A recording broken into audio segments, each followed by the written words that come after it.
My mom said I was her biggest mistake. Now she wants me to visit her in the hospital. She said it in front of everyone, then laughed like it was a joke. 3 days later, I was gone. No bag, just a phone and a charger. I slept behind a hardware store, ate dry cereal from a ZIPLOCK. I called her once. She said, "Don't make this harder than it already is." 6 years, no messages, no photos.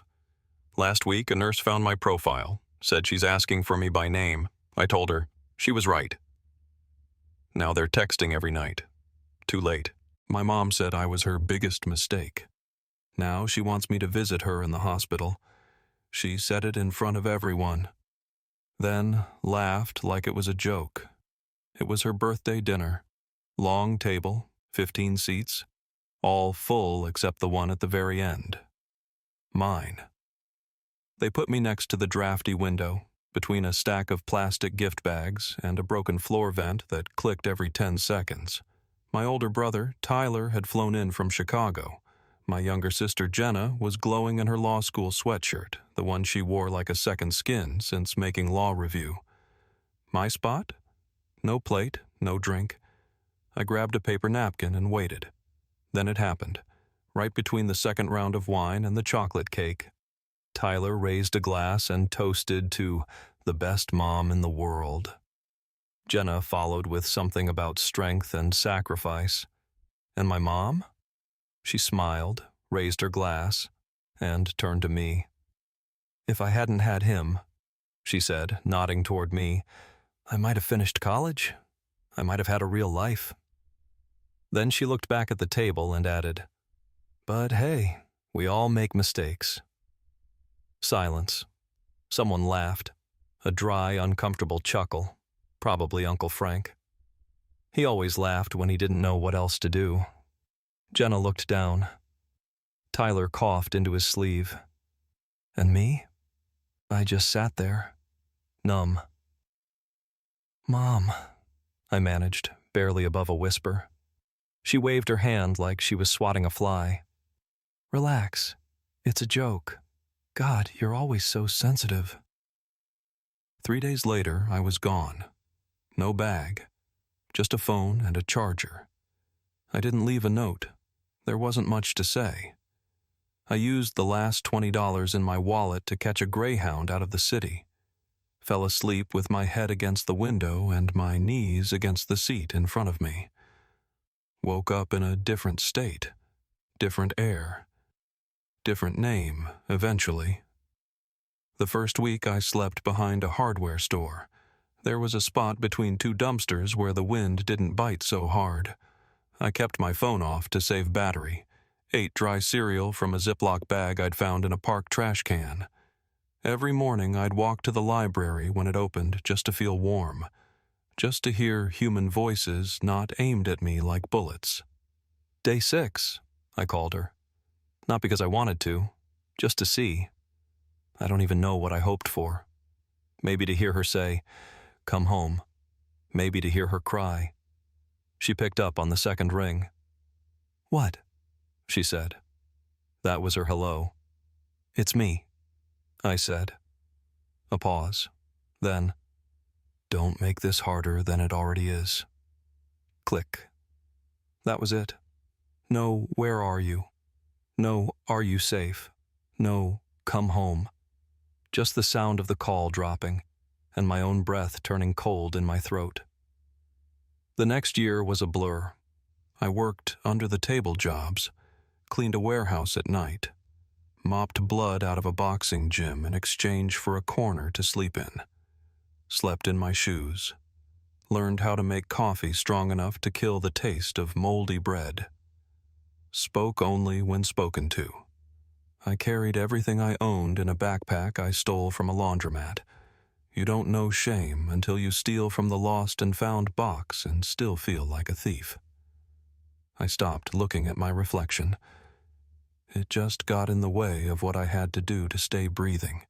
People don't understand what that kind of rejection does to you. It doesn't just bruise. It rewrites the rules. You start asking questions no one should ever have to ask.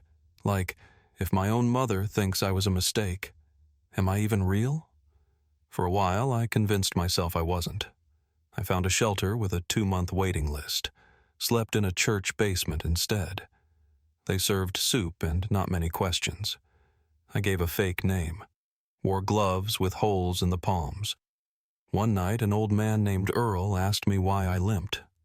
I didn't know I was limping. My legs had stopped reporting pain by then.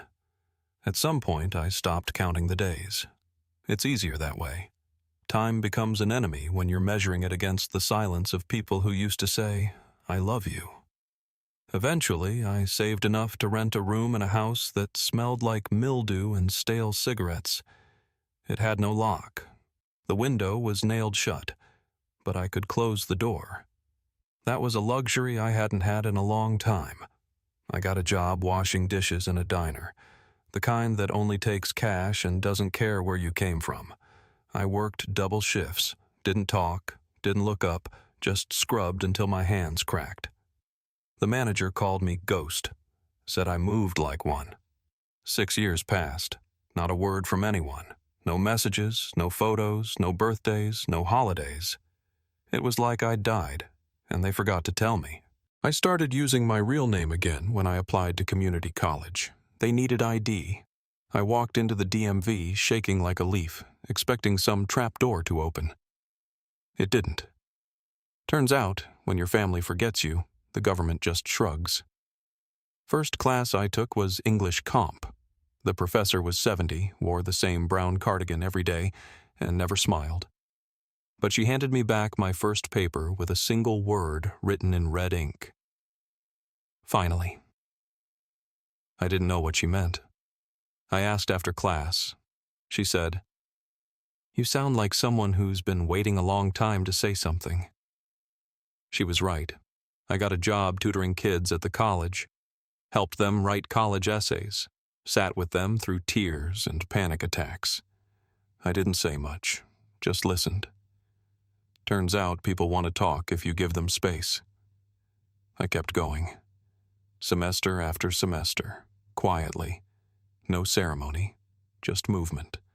Survival turning into momentum. Then, last week I got a voicemail. Blocked number.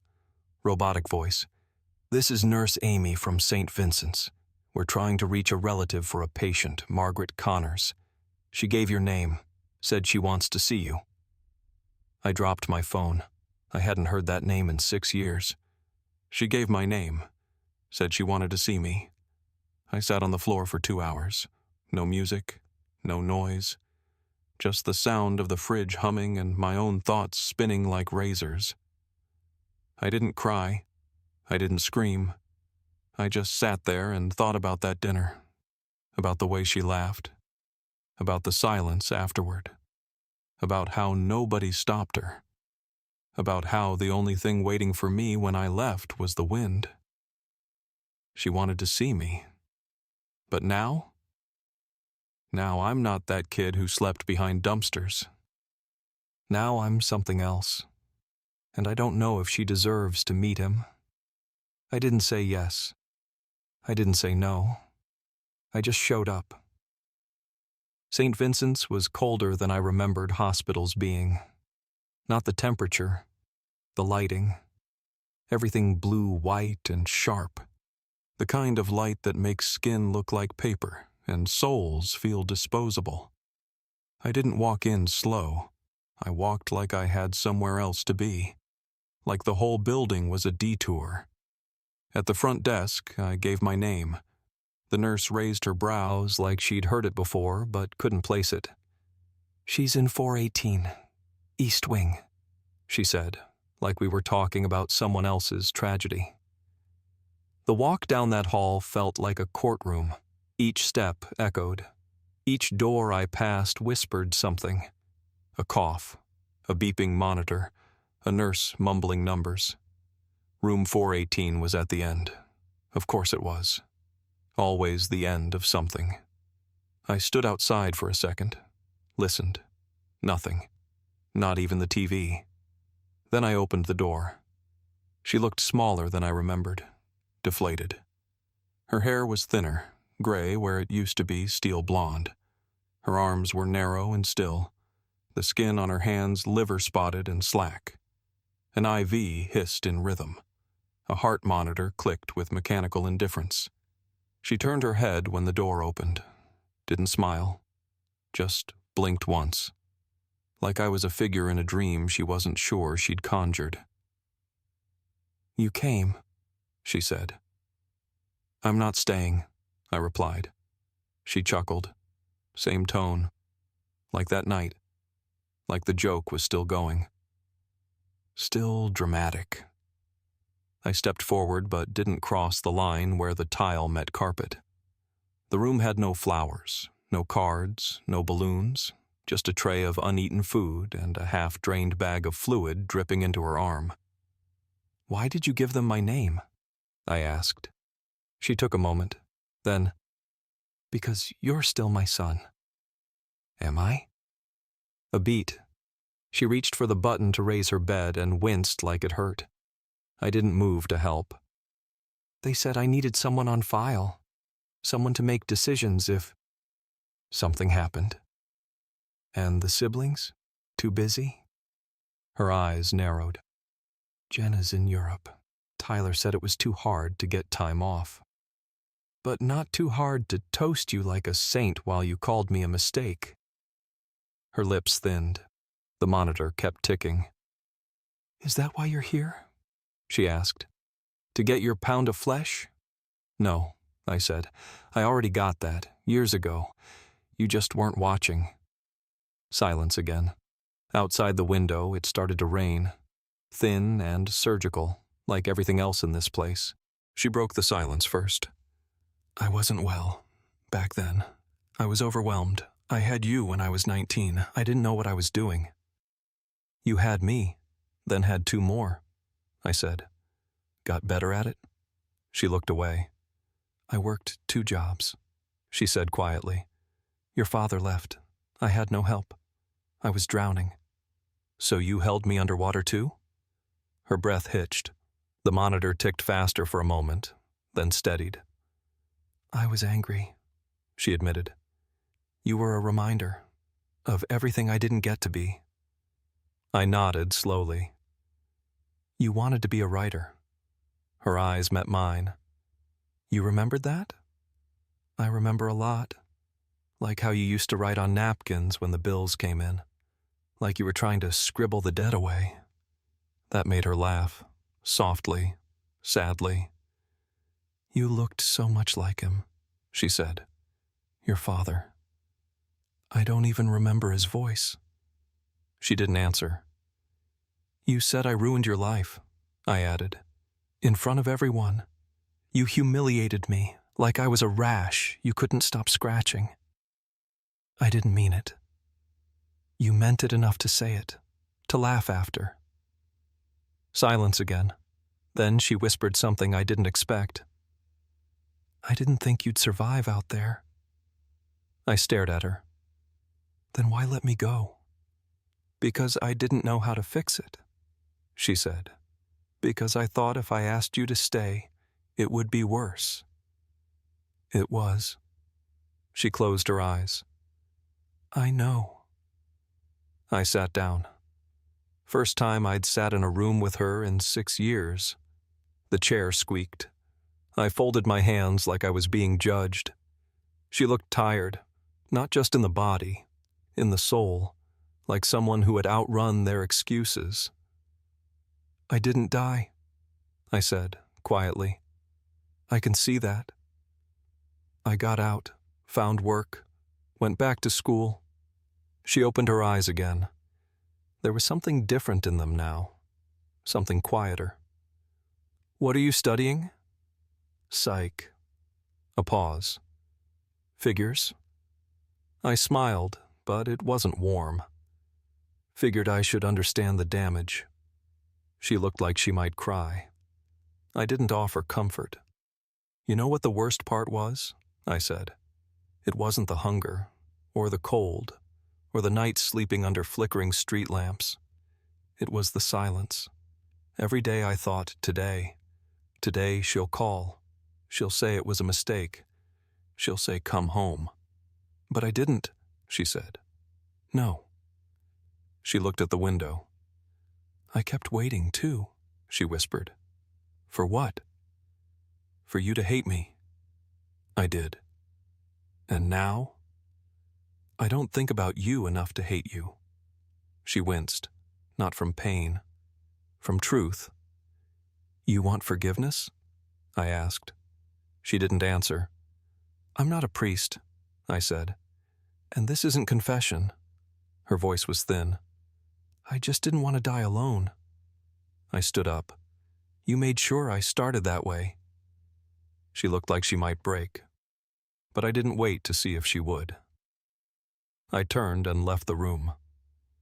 The hallway felt different this time, like I was walking through the final chapter of a book that stopped mattering a long time ago. At the exit, the same nurse from before stopped me. She said she loves you. I looked at her, calm, still. She loved a ghost, I said. That version of me is dead. And I walked out. She didn't die that week. She lingered. 3 weeks later, she called again, left a voicemail. Her voice was weak. Come to Thanksgiving. Just one dinner. I didn't reply. Then Jenna messaged me, said Mom was trying, said Tyler would be there too, said it might be the last time. I went. Same house, same table, different seating. My chair was now near the center, with a name card. The food was quiet, the air tighter than silence. No jokes, no toasts. Then she cleared her throat, held a glass with shaking hands. I want to say something, she said. Everyone looked at her, then at me. I was wrong, she said. He didn't ruin my life. He survived it. No one spoke. Even Tyler looked stunned. I stood up. No speech, just a nod. Then I placed my fork down, walked out the door, and never looked back. She died in March. Pneumonia. Complications. Alone. The call came from Jenna. She said Mom asked for me in her final hours. I said nothing. They planned a small funeral. Church. Open casket. Obituary with a photo 10 years too old. No mention of me. I went anyway. Stood in the back. People I hadn't seen in years whispered my name like it was a rumor. Tyler didn't meet my eyes. Jenna tried to hug me. I stepped back. The priest spoke of forgiveness, of peace, of mothers and sons. I didn't walk up to the casket. I didn't cry. I just listened, like a guest, like a witness. Afterward, I saw the guest book, blank space by my name. I signed it with 2 words. I lived. Then I left before they served lunch. After the funeral, the messages started. Jenna sent a photo of Mom holding a stuffed bear in the hospital. Said she slept with it her last night. Tyler wrote a paragraph about regrets and healing. Asked if we could meet. Coffee, maybe. Cousins I barely remembered sent heart emojis, and thinking of you texts like that erased 6 years of silence. I didn't reply. Not because I'm angry. Because I'm done. I changed my number 2 weeks later, got a new phone. Left the old one in a locker at the Greyhound station where it all began. Now I teach writing at a school where half the kids think words can save them. Maybe they can. I tell them, pain is real, memory is a liar, write anyway. Some nights I sit on my porch and watch the sky burn orange before dark. There's peace in the quiet, not the silence I grew up with. This one doesn't hurt. And somewhere, probably, someone's still texting the old number. But I'll never see it, because I don't read ghosts.